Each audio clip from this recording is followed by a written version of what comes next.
Shanks और गबान मिलकर भी हैरल्ड को रोक नहीं पाते और फिर लोकी वो करता है जो एल्बाफ की हिस्ट्री में आज तक किसी ने नहीं किया। लेकिन इस चैप्टर का सबसे भारी मोमेंट फाइट नहीं, एक बाप का अपने बेटे से कहना कि यार मुझे मार दो।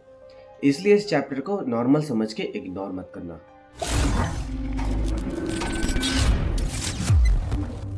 चैप्टर शुरू होता है लोकी के ट्रेजर रूम से। अचानक पिछले चैप्टर का वही हैमर सीधा लोकी पे अटैक करता है। लोकी गुस्से में बोलता है कि धोखे से हमला, कौन है अंदर, सामने आओ।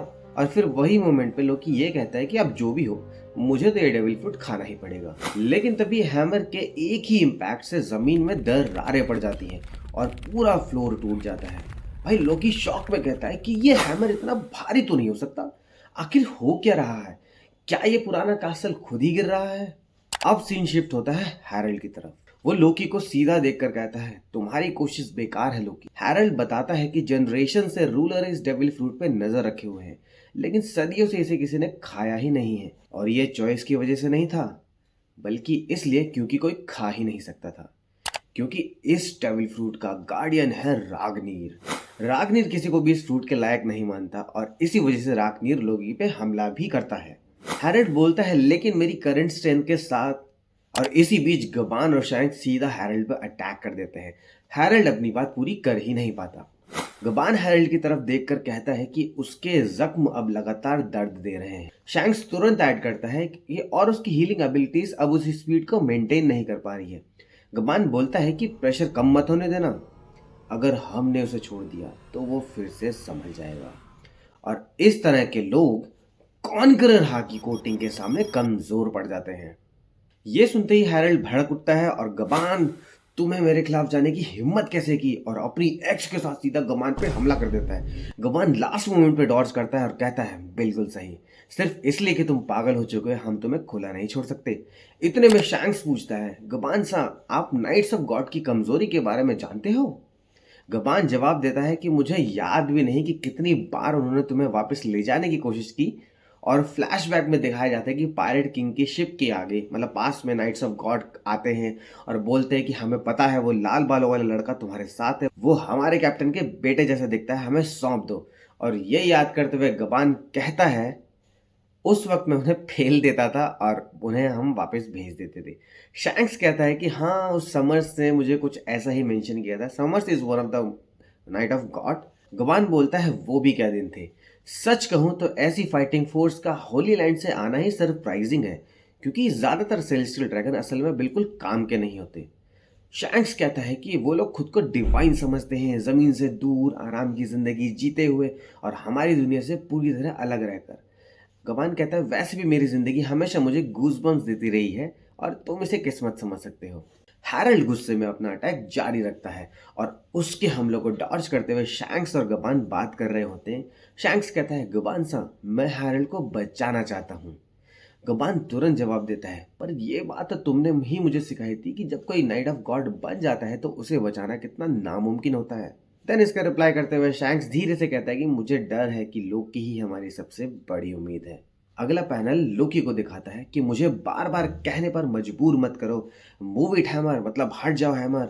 और फिर लोकी कहता है कि तुम असल में नेशनल ट्रेजर के गार्डियन हो, पर तुम हिल कैसे रहे हो, मतलब सरप्राइजिंगली एक हैमर हिल कैसे सकता है, आखिर हो क्या रहा है। और अचानक राग्नीर हैमर हवा में उड़ता है और सीधा लोकी पे हमला कर देता है।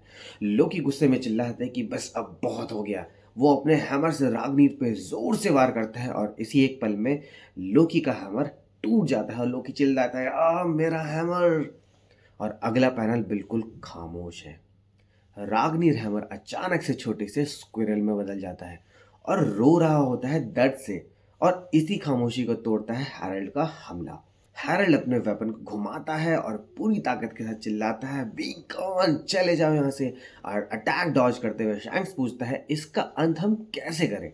गवान सीधा सीधा सच बोल देता है कि सच कहूँ तो मैंने आज तक किसी ऐसे से लड़ाई नहीं की जिसके पास कॉन्करर हाकी हो। और यहीं पे एक इंटरेस्टिंग बात सामने आती है, जब नाइट्स ऑफ गॉड शैंक्स को वापस ले जाने आए थे शायद उनमें से किसी के पास कॉन्करर हाकी था ही नहीं, क्योंकि अगर होता तो गमान ये बात इतना कैजुअली नहीं बोलता। अगला पैनल जारुल को जमीन पे गिरा हुआ दिखाता है और वो जोर से चिल्लाता है सोल्जर्स हैरल्ड को रोको, हम उसे उस डेविल फ्रूट के पास पहुंचने नहीं दे सकते। और अगले ही पैनल में सोल्जर सब तरफ से हैरल्ड पे टूट पड़ते हैं, तलवारें उसके शरीर में घुसी हुई दिखाई जाती हैं। एंड उसका नेक्स्ट पैनल बिल्कुल शांत है। स्क्विरल के रूप में राग्निर वो लेजेंडरी डेविल फ्रूट लोकी के हाथ में रख देता है और लोकी बिना एक शब्द बोले वो डेविल फ्रूट खा लेता है। अगला ही पैनल लोकी बाहर निकलता है एक भयानक रोर के साथ। इस बीच हैरल्ड सभी सोल्जर्स को एक एक करके मार देता है और फिर पूछता है, क्या तुमने उसे खा लिया लोकी? और लोकी पे अटैक करते हुए कहता है, मुझे दिखाओ उस लेजेंडरी पावर को। लोकी जवाब देता है बिना एक शब्द बोले, काउंटर अटैक करता है भाई कि हैरल्ड हवा में उड़ता है, उसके चिन पे सीधा पंचेस पड़ते हैं और वह जमीन पे जा गिरता है। हैरल्ड उठता है, उसका पूरा शरीर जख्मी है, सर फटा हुआ है, खून निकल रहा है और इसी बीच एक अजीब सी शैडो पैनल में दिखाई जाती है।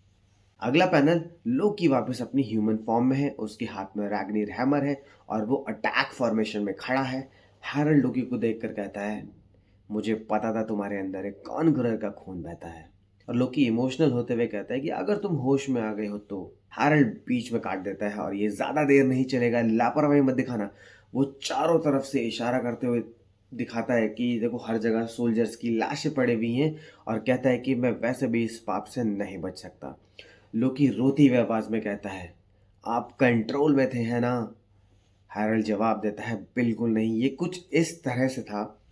वो बात धीरे धीरे मेरे विचारों को बदलने लगी और एक दिन मैंने खुद को भगवान समझना शुरू कर दिया। हैरल्ड लोकी को देखकर कहता है कि तुम में वो सब है जो एक एल्बाफ को सही डायरेक्शन में लीड कर सकता है, बस अपने भाई के साथ थोड़ा और समझदारी से रहना। मतलब काफी emotional connection, emotional conversation between बाप और बेटा भाई। लोकी चिल्लाता है कि अपने ही बेटे से जान लेने को कौन कहता है, आखिर कौन सा बाप ऐसा करता है? हैरल्ड धीरे से कहता है, एक आखिरी बात, मैं लगभग भूल ही गया था। ईडा के लिए मैं तुम्हारा शुक्रिया अदा करना चाहता हूँ। लोकी कंफ्यूज कि तुम क्या बोल रहे हो। इतने में हैरल्ड टोकता और कहता है कि अल्कोहल विलेज को जला देने से वो ठीक तो नहीं हुई, लेकिन मुझे ये देखकर सच में खुशी हुई कि तुम उसे कितना प्यार करते थे। फिर हैरल्ड बोलता है, जल्दी करो, ये फिर से मुझे अपने कंट्रोल में ले रहा है। लोकी रोते हुए कहता है कि मैं तुम्हें कभी माफ नहीं करूंगा मुझसे ये सारा गंदा काम करवाने के लिए। और लोकी राग्निर हैमर से हैरल्ड पे वार करता है और हैरल्ड का जो रिप्लाई आता है भाई, मतलब स्माइलिंग फेस के साथ, आई लव यू टू। मतलब मरने से पहले ये उसके आखिरी वर्ड थे। जैसे ही लोकी अटैक करता है, आसमान गरजता है, बिजली गिरती है, बादल गिर जाते हैं और एक ही पैनल में लोकी का वार राग्निर और लाइटिंग से कोटेड होता है और हैरल्ड टुकड़ों में बिखर जाता है। मरते हुए हैरल्ड को एक याद आती है कि पहली बार जब उसने लोकी को गोद में उठाया था और कह रहा होता है कि मेरा प्यारा बेटा, और उसके आखिरी शब्द होते हैं, सबसे ज़रूरी चीज़ एल्बाफ का भविष्य को सुरक्षित करना है। पैनल में एल्बाफ के बच्चे हंसते खेलते हुए दिखाते हैं और इसी के साथ चैप्टर खत्म हो जाता है। इस चैप्टर में देखो जीत किसी की नहीं हुई, कुछ लोग टूट गए, हैरल्ड गया, लेकिन अपने पीछे एक सवाल छोड़ गया, क्या एल्बाफ का भविष्य सच में सुरक्षित है? अगर तुम्हें भी लोकी और हैरल्ड का ये मोमेंट हैवी लगा हो तो कमेंट में ज़रूर लिखना। और अगर ऐसे ही मांगा चैप्टर्स को बिना रश, बिना नॉइस फील के समझना पसंद है तो चैनल को सब्सक्राइब कर लेना। बाकी मैं मिलता हूँ अगले चैप्टर में, तब तक के लिए स्टे सेफ, स्टे लेजेंडरी।